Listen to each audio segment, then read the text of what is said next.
Good morning sensation family. आज के হচ্ছে মঙ্গলবার, একদিন গোটা রেস্ট নেওয়ার পরে আবার ব্লগে এলাম। তার কারণ একদিন আমরা পিছনে পিছনে চলছিলাম, ওই জন্য সেটাকে মেনটেন করার জন্য একটা দিন আমরা গ্যাপ নিয়েছি। বাট তোমরা সেটা বুঝতে পারবে না, তার কারণ ব্লগ তো চলছেই। আর আমার মনে হয় যে ওই দিনেরটা দিনে না দিলে ঠিক জমে না, মানে কালকে যেটা হয়েছে ওটা যদি আজকে না দিই তাহলে ঠিক মানে কানেক্টিভিটিটা থাকে না। সেই জন্য দুজনে ডিসাইড করলাম, তো চলো এখন যাই অফিসে।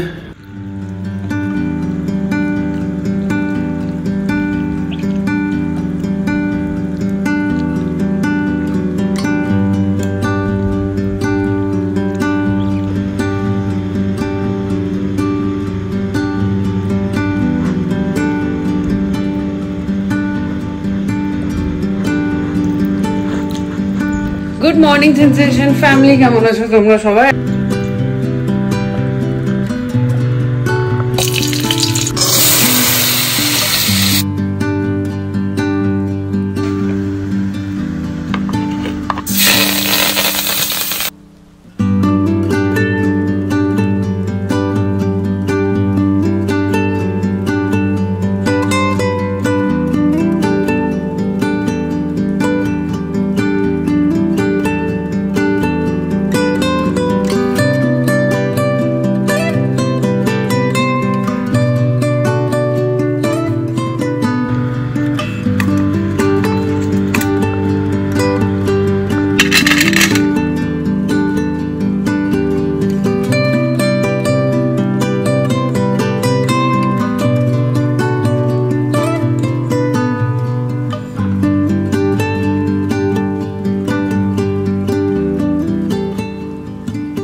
বুঝতে পারছে 9:05 সমস্ত কাজ ডান।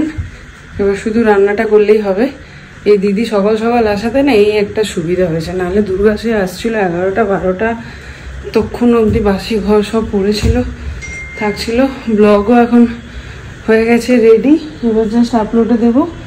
আর আমার গোটা ঘর একদম ক্লিন চাকাচাক হয়ে গেছে, বাগানটা পরিষ্কার করে এসেছি, সব হয়ে গেছে। এখন দিদি ঝাঁটার দেওয়া হয়ে গেলে একটু ব্রেকফাস্ট করবো।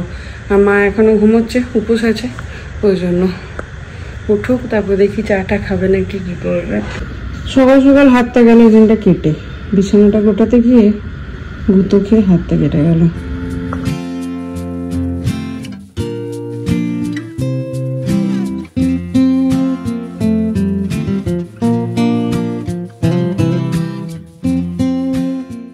এখানে বানাচ্ছি ব্রেকফাস্ট, ওটস গুঁড়ো করে নিয়েছি, একটু রসুন, একটু পেঁয়াজ, ধনেপাতা, নুন, লঙ্কা দিয়ে গোলা রুটির মতন বানাবো। আর আজকে পার্বতী দিদির সাথে অনেক গল্প করছিলাম। নেপালে ওর পুরো ফ্যামিলি নেপালেই থাকে। ও প্রথম বাচ্চাদেরকে বড় করার জন্য এখানে একা চলে আসে, মানে ওর শ্বশুর মানে ওর বড়রা হাজবেন্ডরা হচ্ছে 5 ভাই, তো 5 ভাই একদম ছোট্ট একটা বাড়িতে থাকতো, ওখানে হচ্ছিল না, ওই জন্য বড় ছেলেকে হোটেল ম্যানেজমেন্ট পড়াচ্ছে পুনে থেকে। ছোট ছেলেটা 14 বছরের, বড়টা 21 বছর। ছোটটা ওর মায়ের কাছে থেকে মানুষ হচ্ছে, আর ও একা এসে গেছিল। তারপরে ওর বর এসেছে 1 বছর পরে। তো এখন দুজনে মিলে এখানে থেকে রোজগার করছে। আর ওখানে নেপালে একটা জমি কিনেছে, সব গল্প করছিল আর কি, জমি কিনেছে, বাড়ি করেছে। বলছে এখন যদি কিছু না করে দিই পরে ছেলেরাই বলবে কি করেছো। তো সেই জন্য ওই কষ্ট করে রয়েছে। আর বলছে আরো 2-2.5 বছর থাকবো, তাহলে গিয়ে লোনটা শোধ হয়ে যাবে। আর ছেলেকে ইউরোপ পাঠাবে, মানে ওর দাদা থাকে ইউরোপে। মানে ভাবো, মানুষের কোনো কাজই ছোট না, সেটাই বলছিলাম আর কি। তো ও তাই বলছে প্রথম যখন এসে বাসন ধুতাম লোকের বাড়িতে কাঁদতাম আমি শুধু, কেন কি কোনোদিনও ওরকম করিনি। আর আমাদের ওর বাবার বাড়ি খুব বড় লোক আর কি, তো ওখানেও কেউ করেনি। তো তারপরে এখন তো অভ্যাস হয়ে গেছে, ভালো লাগছিল বেশ। যাই হোক, চলো, খিদে পেয়েছে প্রচন্ড জোরে।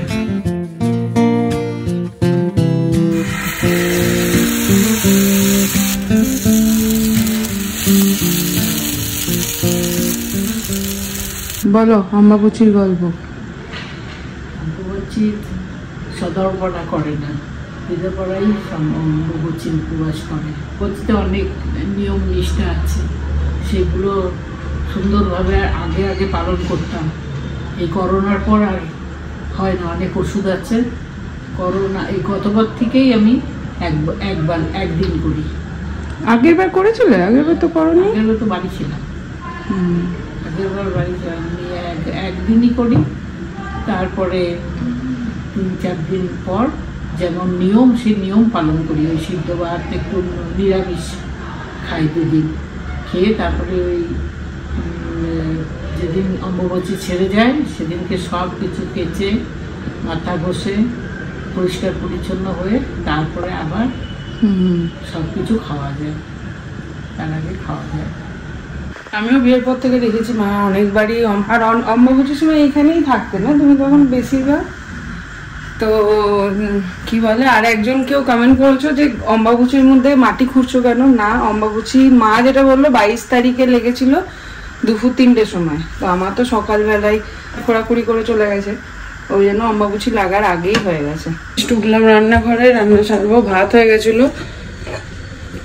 সকালই ভাত করে নিয়েছি আজকে মিমলির সাথে।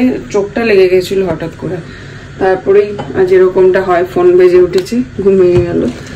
চলো রান্নাটা সেরে নি। আর মা কালকে তো অম্বাবুচির উপোস করেছিল, সাবু জল ফল এসব খেয়েছিল পুরো দিনটাই। আজকে ফাইনালি একটু চা খাবে বললো, তো ওই জন্য এখন একটু চা বানাই, তারপরে রান্নায় ঢুকবো। তো আগে মা 3 দিনই অম্বাবুচি করতো, কিন্তু এখন কোভিডের পর থেকে 1 দিন করে করছে। আমি ব্লগ দেখছি, ওষুধ খেতে হয় ওই জন্য। এখন বানাবো ঝিঙে পোস্ত আর কুমড়ো আলু সেদ্ধ দিয়ে ভাত খাবে মা, আর আমরা খাবো মাছের কালিয়া। সো আগে নিরামিষটা করে নি, তারপরে আমিষটা করবো।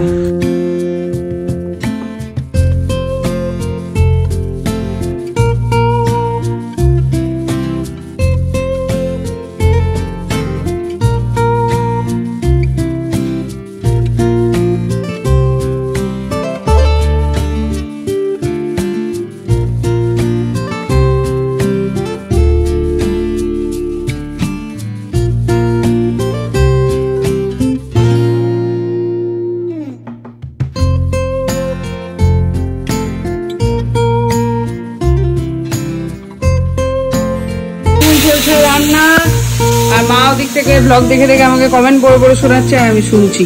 বলো, আমরা এবং গুডগার্ল দুজনে বসে পড়েছি দুজনে খেতে। কেমন লাগছে? 2 দিন পর ভাত খেয়ে, 2 দিন নয় 1.5 দিন। তাও আবার মায়ের বলছে আমার ফেভারিট সেদ্ধ, তাও তো ভাতে হয়নি। কুমড়ো আর ঢেঁড়স সেদ্ধ, একটা সিদ্ধ থাকবে আর যে কোনো একটা ঝোল, গায়ে মাখা ঝোল জাতীয় কিছু। আর এই হচ্ছে পোস্ত। না, বিকেলবেলা অফিস থেকে ফিরে এখন চায় পে আড্ডা, চা, বানানা কেক। চলো কোথায় বিক্রি করতে হবে বলো শুনি। দিদি শাড়ি নেবে, চল শাড়ি বিক্রি করে আসি। চলো কোথায় বিক্রি করতে হবে? দিদি শাড়ি নেবেন? শাড়ি এক্সিবিশনের জন্য একদম রেডি। কি হবে জানি না। ফার্স্ট টাইম লাইভে বিক্রি, আমি খুব খারাপ বিক্রেতা অফলাইনে। অনলাইনে আমাকে হয়ে যায়, কিন্তু ওই সামনে দাঁড়িয়ে এটা কত দাম, এটা একটু দাম কমা, এইসব করলেই আমি এগুলো হয়ে গেছে। এর অত্যাচারে শেষ। আজ নাকি স্কেটস পরে নিচে খেলবে। যদি প্র্যাকটিস করা মানে ওইটা নয়, কিন্তু যদি পড়েছিস মুন্ডু ফেটে যাবে একদম। দুমদুমান দুমনাক দুমান।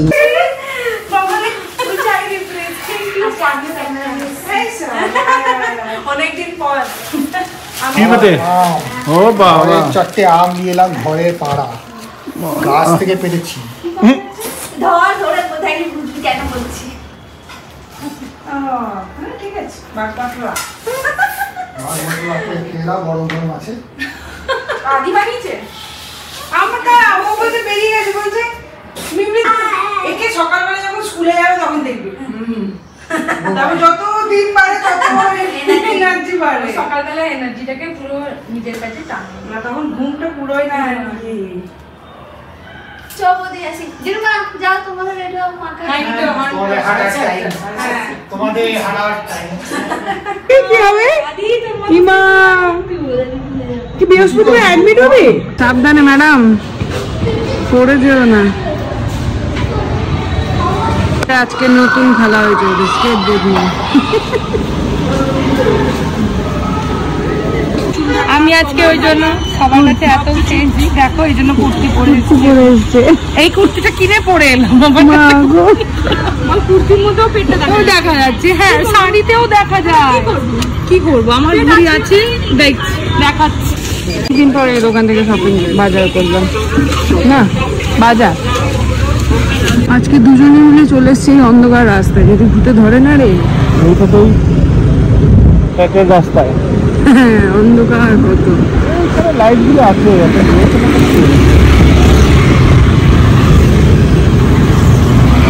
চলো ফ্ল্যাটটা থেকে একবার ঘুরে আসি রাত্রেবেলায়। এখন এসে গেলাম একটু অ্যাম্পেল মার্টে, মিস্টার মাসেল নেবো একটা, শেষ হয়ে গেছে।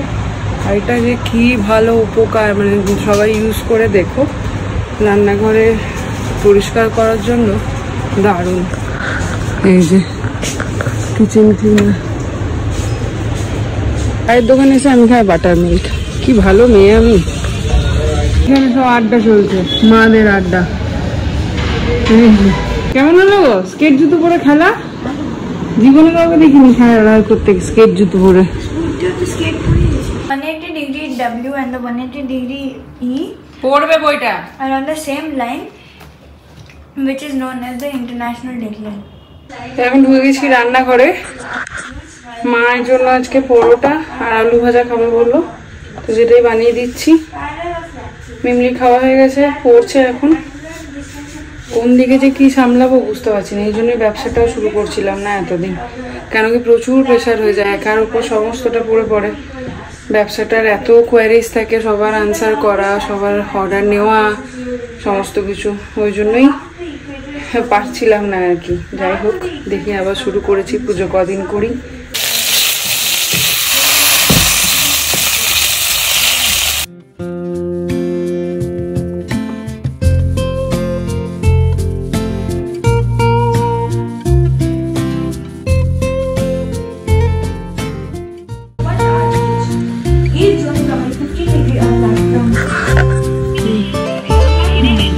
আটাটা মেখে রেখে দিলাম, কালকে সকালে মিমলি হয়ে যাবে। কি দুধটা চাপিয়ে দিই, তারপরে এই যে রান্নাঘরটা পরিষ্কার করে আজকে আমি খেয়ে নেবো। খিদে পেয়ে গেছে প্রচন্ড জোরে, ওকে বললাম খেয়ে যেতে, খেলো না।